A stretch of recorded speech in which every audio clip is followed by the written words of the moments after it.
everybody. Welcome to Win Daily Sports. Prince Amukamara here with Iggy Rodriguez, and we have our amazing guest, Justin Forsett. What up, Justin? What's up, Prince? What's up, Biggie? Just nice to see you, man. How you holding up over there? I think you're in Dallas, right?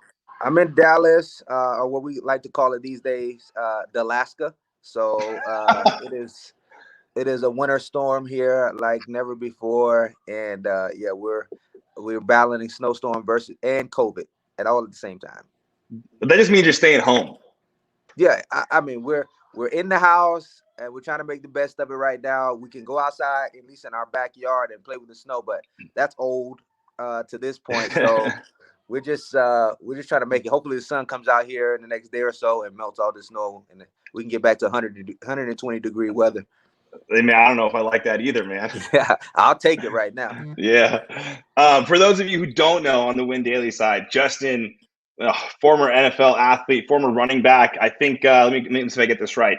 You were at Cal, drafted by the Hawks.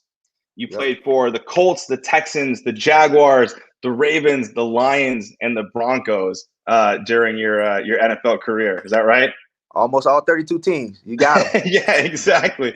I was saying you're no stranger to the Colts, so I imagine you're holding up okay. Yeah. Oh yeah. I'm good. I'm fine. I love that.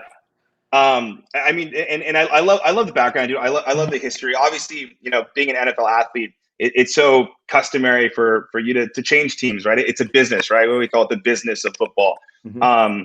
What's so interesting is, to me, is kind of where you are now and how, being traded, picked up by other teams, having that experience of bouncing around has kind of, strengthened your resolve and given you the opportunity to be where you are now. And it seems like you're one of the guys that kind of had this business mindset, even as you were in the league, right? In the NFL, you had an idea that you wanted to do something more than just be, going from team to team.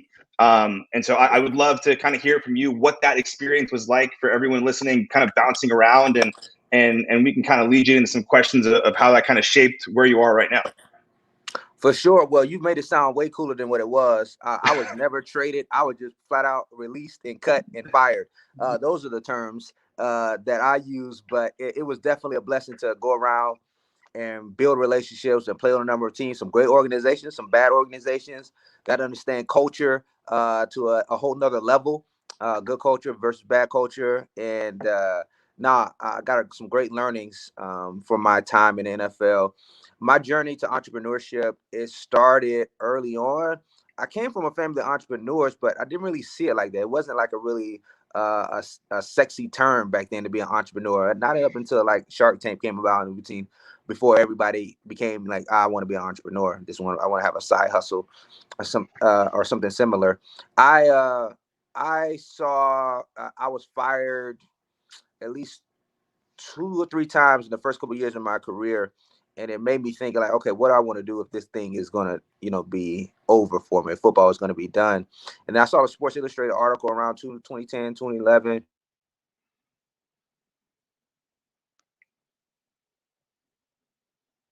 I think you're on mute, Justin, I think. Oh, I'm muted. Oh, there you go. You're back. Okay, sorry. Yeah, somebody tried to call me. Sports Illustrated article. Yeah, I saw a Sports Illustrated article that said like 80% of NFL players are either bankrupt, divorced, or depressed 2 years after they're done. And I didn't want to be in that statistic. I saw some people that really transitioned well from the game of sport. Michael Jordan, Magic Johnson being one, Junior, from the NBA, Roger Staubach, Emmitt Smith. So there was a number of people that I saw do, really well. And Michael Strahan at the time was getting ready to transition out, but saw him doing some stuff even while he was playing. So I want to be in that statistic. I want to be in that number. I had a pain point within the space. Man, my teammates, my college teammates, we came together and saw that this issue where there was no brand within the personal care space that spoke to the athlete or the everyday athlete. And we in the locker room, we had Gatorade for hydration, we had Muscle Milk for recovery, we had Nike, Under Armour, Adidas, what have you for apparel, but nothing that spoke authentically to us when it came to the issue of personal care and hygiene. And so we saw a space, we wanted to attack it, and just was side hustling. We had our hero product, which is a disposable washcloth, antibacterial toilet that removes sweat, dirt, and body odor. What are you calling that now? It's Hustle Clean now. It's a Hustle Clean body Hustle wipe, Clean. but it is still part of our shower pill collection. So shower pill was a term in the locker room where I'm sure Prince knows and had some people that had a shower pill where there's pills for everything I essentially in took the locker plenty room, of but them. no. What'd you say? I took plenty of them. Oh, you took Shower plenty of pills. shower pills. Yes. So there's no pills for there's pills in the locker room, but no pills for a shower. So when a guy skipped out on a shower after a workout, he said, "Hey, I take a shower pill, bro. I'm taking one. So don't judge me. Like that means I'm gonna hit the shower later. So Yeah. Okay. I'm not gonna clean up right now." And so that pain point was prevalent throughout the locker room, even so much so that guys were practicing this deferred hygiene method where staff was prevalent. I mean, at the time, Sure. there was a big breakout in the Bucks and the Browns. I think Joe Jurevicius caught staff, and there was just like it was running rampant in the college facilities and high school. So we wanted something where guys could practice good hygiene as almost a supplement throughout the day.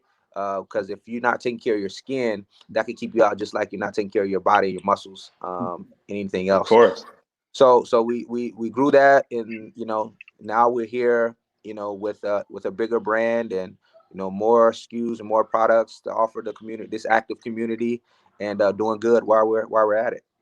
I love that you kind of saw an opportunity and you're like, hey, there's something that's missing, right? And you kind of attack that with a group of friends.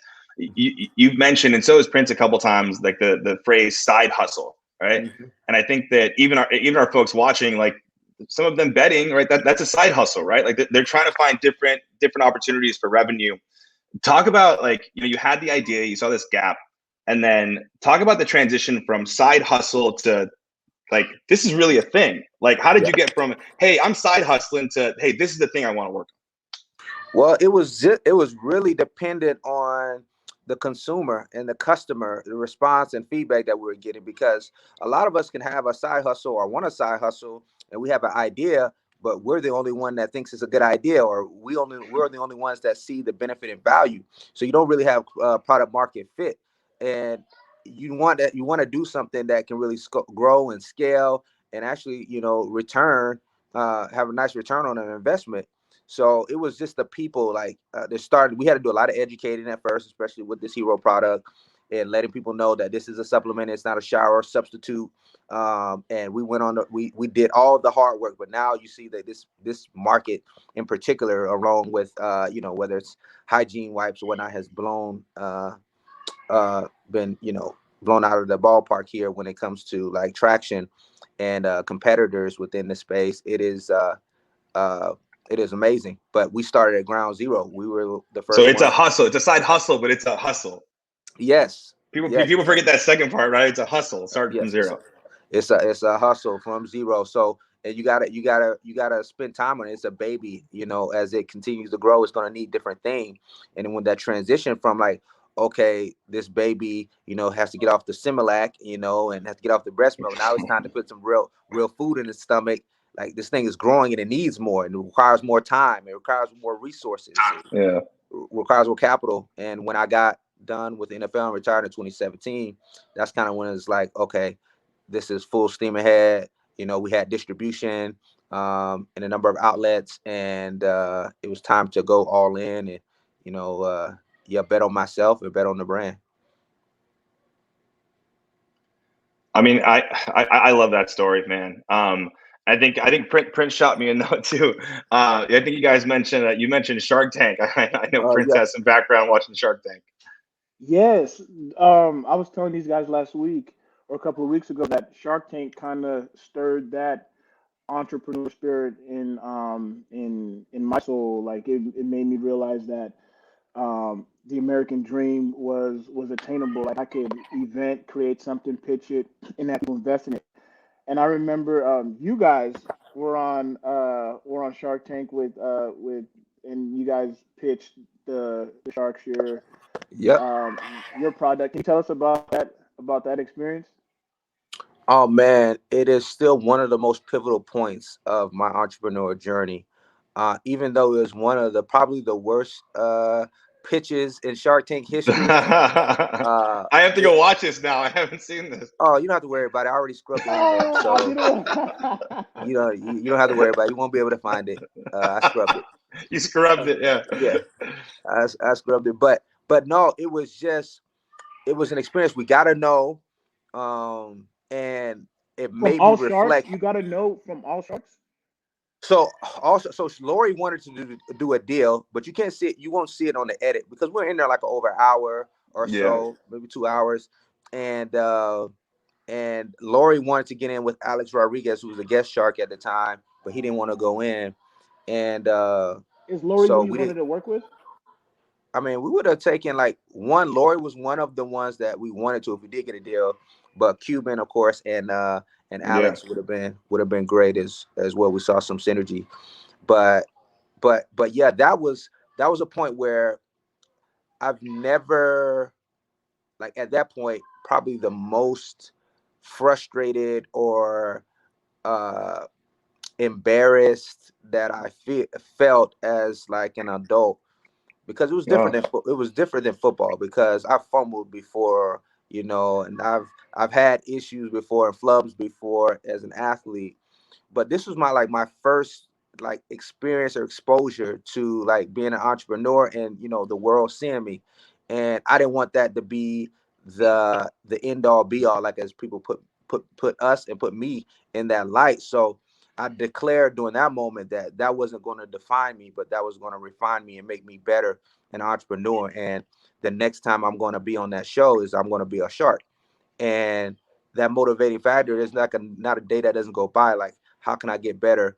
Like, just from that moment, so I don't have an issue like that, or we don't have an issue like that on Shark Tank, where we're always presenting in a way where we can whoever's listening can comprehend and they can retain what we're sharing with them, our story, whether it's financially, whether it's the products that we're creating, the just holistically being able to convey a message to anyone that's interested.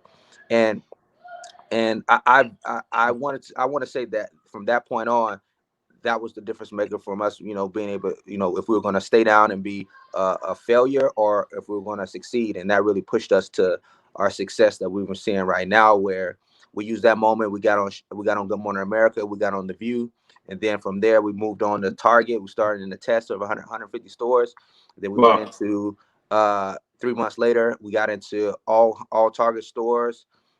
Fast forward a few years from that point, we're in over 4,000 Walmarts. We got a full brand assortment with Hustle Clean products, and introducing new products here within Target stores this week. So, but it started from that point where we had to get pruned, and that's that moment of pruning where I had to let go of things that was holding me back, or add on things to my tool belt that would propel me forward. Um, was That was a pivotal journey. I still can't watch the show, but it was awesome. It was an awesome experience for me. Justin, no, I hear you on that. Like, you never want, like, if you fumble, you never want that to be the last time you touch the rock, because Go it just back in. leaves, yeah, you just go back in. It just leaves a bad taste in the mouth. But, and as you explain your journey, you did skip over the NFLPA pitch Yeah, day, because that's where I got introduced to Shower Pill for yeah, the first time. I thought you guys killed it. I thought you guys killed it there, and I remember talking to you about Shower Pill. I mean, about the Shark Tank experience, and it was, from what you explained, it seemed like it was night and day from Shark Tank to the NFL pitch days. yeah. So let's talk about the NFLPA pitch day. Is so For you guys who don't know, the NFL pitch day, it happens during Super Bowl. Super Bowl, a lot of events happen, and the NFLPA has a fund, and so they introduce different companies that kind of deals with sports, and we as a players association invest in those companies. And Justin and his guys from Shower Pool, which is now Hustle Clean, came and pitched. So Justin, can you explain, like, what was it like that day? Was it kind of different pitching in front of your peers? Man, it's funny that you mentioned that because I had a call today with Target, and because that was in Minneapolis, and that's where I was introduced to Target. It was funny. We were in a different headspace at that time because you mentioned that, like, when you fumble the ball, you want to get back in the game, and that was our moment to get back in the game. Like 2 weeks prior to us going to NFLPA Pitch Day, we were, it just aired on Shark Tank, like, and everybody is like headlines like, former Baltimore Raven fumbles on Shark Tank, Oh no. was like the headline. So I wanted to get back out there in the ring, and was just determined to go out there and put our best foot forward and make some changes with internally. And I mean, we had a great, I think, presentation. I don't remember. I haven't even asked, why we didn't win that pitch day competition, but I think we brought a lot of energy to that, and we left everything that we had on the table, and we answered everything that was thrown at us. I think. And it was just a great experience. It was us being free, and it was us being on top of everything. So Justin, you mentioned, learning from that, having that one pivotal moment, right? And not Mm-hmm. succeeding in that moment and saying, hey, never again, kind of thing. Yeah. You also mentioned something that I thought was interesting. You said there were some things that you had to let go of and some things that you knew you had to get better at and Mm-hmm. maybe, had to learn how to do for your next opportunity. I think for me as well, it's like, I'm always trying to figure out how to get better, right? Yep. Were there things that you look at that you can say, hey, these things helped me out? These were resources that I used, whether they were NFL resources, whether they were individual resources, whether just there were books you read, like anything that you go, this event got me from here to here, and kind of here's how I went there. Yeah, man. Great question. I always like to say, everybody wants a breakthrough, but nobody wants to be broken. And as an entrepreneur, I had to go through a series of brokenness, a series of adversity that really had to sharpen me and mold me.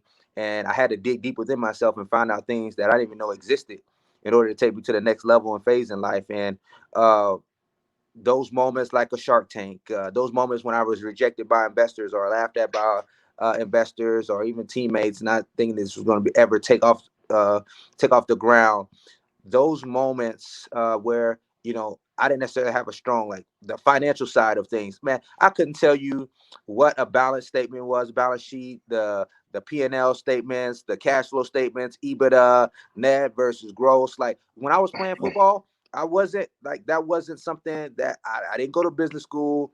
Like, that wasn't my forte, but I had to pick up those tools. I had to put people around me, mentors that understood those things. And I really had to get my playbook. Like, I had to learn from those around me that knew those things. So I have my CFO on board. I'm listening intently to meetings and figuring out, okay, where we have to be, or what's the margin have to be, what are the unit economics in order for us to make money. Like, those things became important to me, and I had to study those things, just like I knew a 3-4 defense, and I knew with my 2-jet, 3-jet where I had to pick up a blitz. And if I saw that Prince was peeking into the backfield, and the safety was rolling over top of him, I knew that there was a corner blitz coming. So I had to know those things, that if I knew that a corner cat was coming because of these tendencies, I had to know, okay, when was going to be my inflection point within the business, knowing market trends and industry trends that are going on within my space, and understanding the financials, just like I knew playbooks. So those were pivotal moments for me. Hey, Justin, quick question. So, when is it easier to get into those doors with those companies because of your name, Justin, the NFL player? Um, do you think it's easier compared to um, a regular entrepreneur? Like, was it easier to get in the doors of Target and Walmart? Some ways yes, some ways no. Yes, because it is, especially this day and age with the consumer behavior changing. They're way more interested in the brand and what it stands for, and it is story over skew. And what I mean by that is just like, it's about compelling messaging. It's about a brand experience, not necessarily what the product you're selling. Like, you could be selling whatever, but you got to have a message or a meaning or a reason by it. Then you got to get people to get on board with your why, and then you can sell them really whatever you want as long as it's something that's they can use within their day-to-day life. And then no too, because some people just don't take you as serious. Like, oh, are you serious about this business? Are you really operating it? Who's really running the company?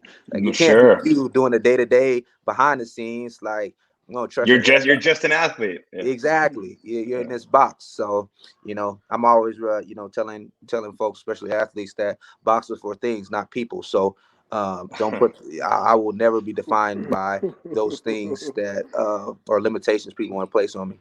Just there's like three or four phrases I gotta like watch this again and write down, man. Listen. These I are great.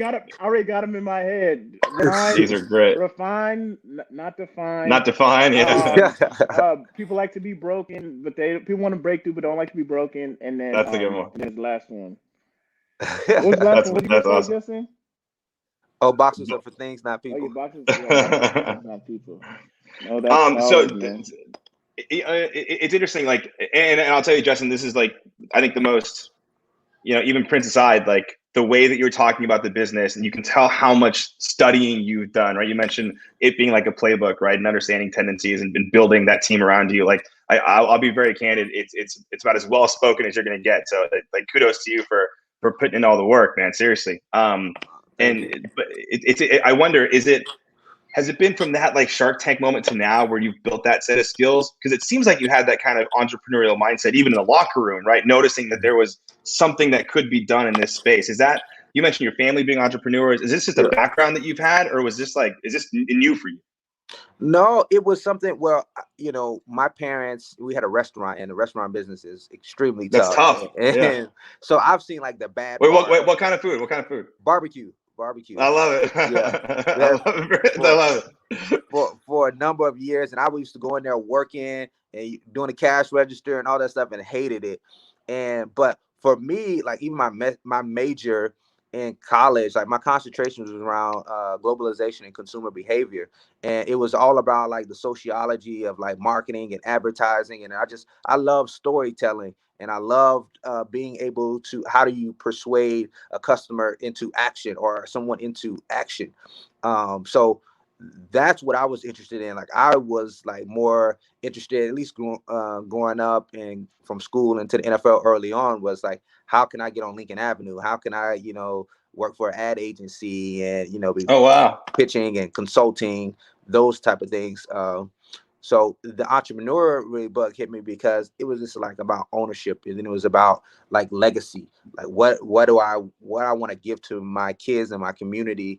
How can I create jobs? Just being in a profession where most of my life it was given to me and told to me. Like my schedule was given to me daily. Like for most of my life, I had an agenda, I had itinerary, or like where I'm supposed to be, where to go, what to do, and listen to coaches on how I should perform and do all these things. And I want to be in a position where I can create opportunities and be able to lead an organization, create and problem solve and story tell the way I wanted to. That's really, really refreshing to hear. I think that, some of the trappings of being in the NFL is you make money and you don't really have to worry about much, right? You are being told where to go, what to do every day, right? Your meals are being prepared for you. You're at camp however many days, right? You're with the team however many days. And the reason I asked about the entrepreneurship is because like it's so hard to break out of that, right? So many guys out of the league, to your point, 80%, right? They get depressed, or they're broke because they don't know what to do next, or they never had to think about that for themselves. Are there parallels or things that you've experienced in the NFL? We talked about it, right? I've been fired from a job. I'm sure many people listening have. Like, how do you kind of relate your experience in the NFL to your success now? Are there parallels? It sounds like there are. Oh, for sure. For sure. What I will forever say that being an entrepreneur is a lot harder than being in the NFL. I will say, some ways, they vary a lot, but are the same. It just requires more time. I'm more busy now than I ever was playing in the NFL. But what remains true is that in order to be great at anything, it takes work, it takes commitment, it takes discipline. It's not necessarily important what you say yes to, but more importantly, what you say no to. What are your boundaries?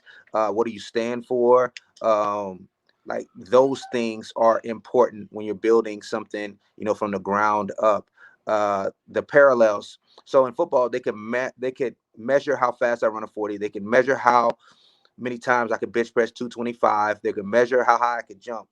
But what they could not measure was my ability to get knocked down 7 times and get up 8. My ability to endure the pressures of trying to perform at a high level on a consistent basis. My ability to create opportunity for myself when everything's saying that you won't do it or it looks impossible to complete a task. Like they couldn't measure those things. So as an entrepreneur, when you're facing fires daily, and I liken it to being a firefighter. Every day you come on with you put your suit on, you put your hat on, knowing like, okay, there may be some success today, but you're gonna have to deal with some fire. And you're gonna have to respond, and you're gonna have the mental toughness and fortitude to endure.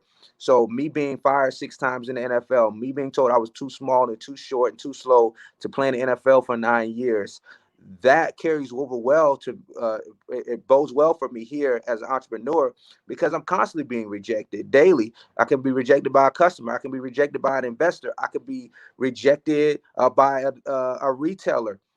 But what's common for me and what's been constant for my life is that I'm an endurer and I'm a problem solver and I find a way.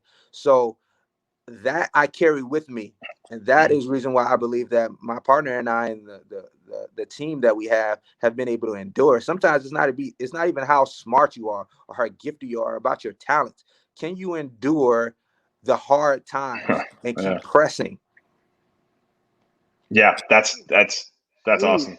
Chris? that was like a pregame speech, a sermon, all into one. One of the questions we like to ask our guests is like, how do you win daily? Like, define what is winning and what that looks for you daily. Man, if you asked me this even a year ago, it would be different.